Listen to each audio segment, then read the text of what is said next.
இப்படியாக தெனாலிராமன் போட்டிக்கு வந்தவர்களை எல்லாம் வென்று வெற்றி பெற்றிருக்கும் வேளையில் அவன் மீது பொறாமை கொண்ட சில பண்டிதர்கள் அவனை பழிவாங்க வேண்டும் என்று திட்டம் தீட்டிக் கொண்டிருந்தனர்.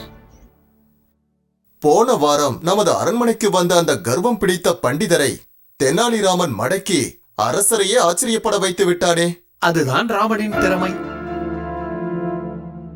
அதை நாம் அப்படியே விட்டுவிடக் கூடாது. பாருங்கள், அவன் புகழ் எங்கும் பரவிவிட்டது. எங்கு பார்த்தாலும் மக்கள் அவனை பற்றியே பேசுகின்றனர். அவன் மீது பொறாமை ஏன்? அஷ்டதிக் கஜங்கள் எனும் 8 பேரும் சரி, மற்ற பண்டிதர்களும் சரி, எல்லோருமே ஒட்டுமொத்தமாக அந்த பண்டிதருடன் வாதாட பின்வாங்கினார்களே. ஆமாம், நன்றாக படித்து தேறிய நாமெல்லாம் பயந்தபோது எவ்வளவோ துணிச்சலாக ராமன் தன் குள்ளநரி தந்திரத்தின் மூலம் பண்டிதரை முறியடித்து விட்டான். இனி அவன் வைத்ததுதான் சட்டமாகிவிடும். இப்படியே இவனை வளர விட்டோமானால் எல்லோருக்கும் மதிப்பு இல்லாமல் போய்விடும். எப்படியாவது அவனை மட்டம் தட்டி வைக்க வேண்டும். என்ன செய்யலாம்? நான் ஒரு வழி வைத்திருக்கிறேன். ராணியின் சொந்தக்காரர் ராமராஜ பூஷணம் இருக்கிறார் அல்லவா? அவரை பிடிப்போம். அவர் மூலம் ராணியிடம் பேசுவோம்.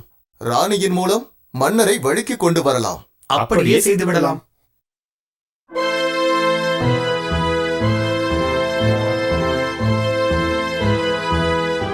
பிறகு பண்டிதர்கள் அனைவரும் ராணியை சந்திக்கச் சென்று தெனாலிராமனை பற்றி குறை கூறினார்கள். வாருங்கள் பண்டிதர்களே, என்ன விஷயம்? எல்லோரும் ஒன்றாக சேர்ந்து வந்திருக்கின்றீர்கள்.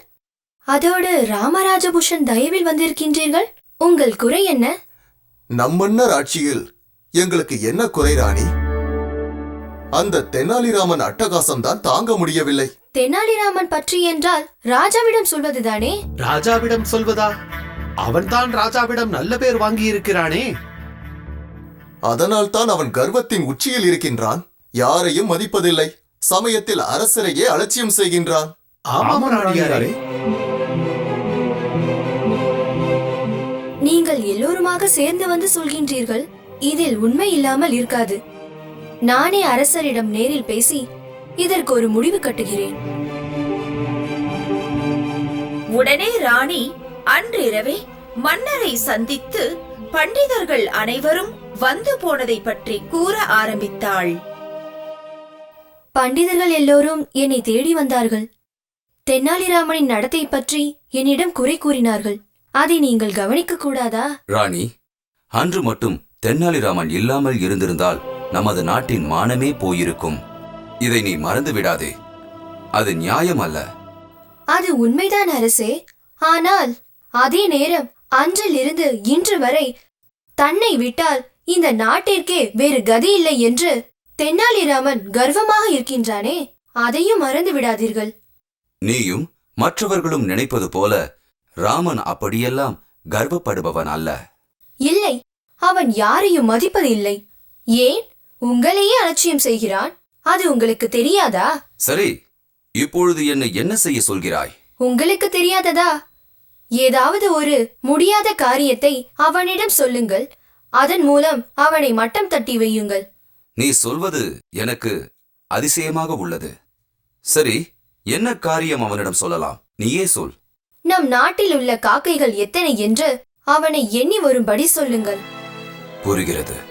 ராமன் மீது பொறாமை கொண்டவர்கள் யாரோதான் ராணிக்கு தூபம் போட்டிருக்கிறார்கள். சரி, அப்படியே செய்வோம். மறுநாள் காலை தெனாலிராமனை அழைத்து, ராமா, இங்கே வா. என்ன அரசே, தாங்கள் எதற்காக என்னை அழைத்தீர்கள்? நான் என்ன செய்ய வேண்டும்? அப்படியொன்றும் பெரிய காரியம் அல்ல. நம் நாட்டில் உள்ள மொத்த காக்கைகள் எவ்வளவு என்று உனக்கு தெரியுமா? சொல்.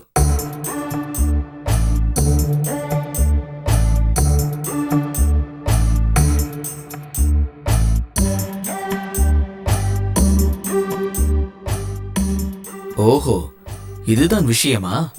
உங்கள் வேலைதானா இது?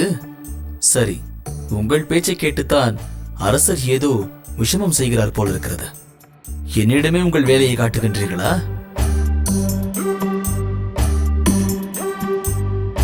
என்ன ராமா, யோசனை பலமாக இருக்கிறது, விடை தெரியவில்லையா? அது இல்லை அரசே.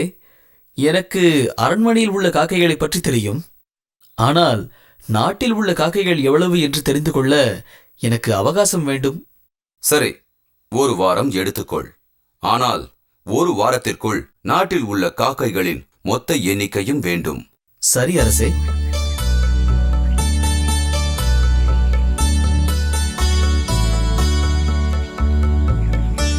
ஒரு வார காலமாக அரண்மனைக்கு செல்லாமல் தெனாலிராமன் தன்னுடைய வீட்டிலேயே தங்கிவிட்டான்.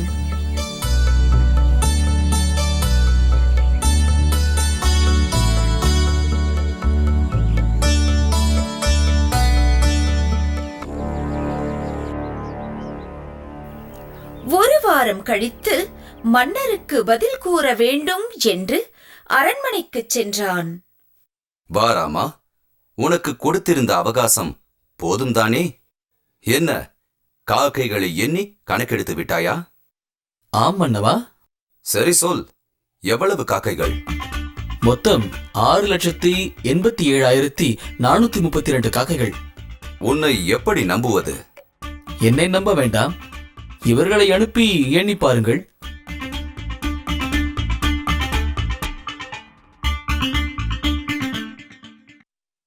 குறைவாக இருந்தால்?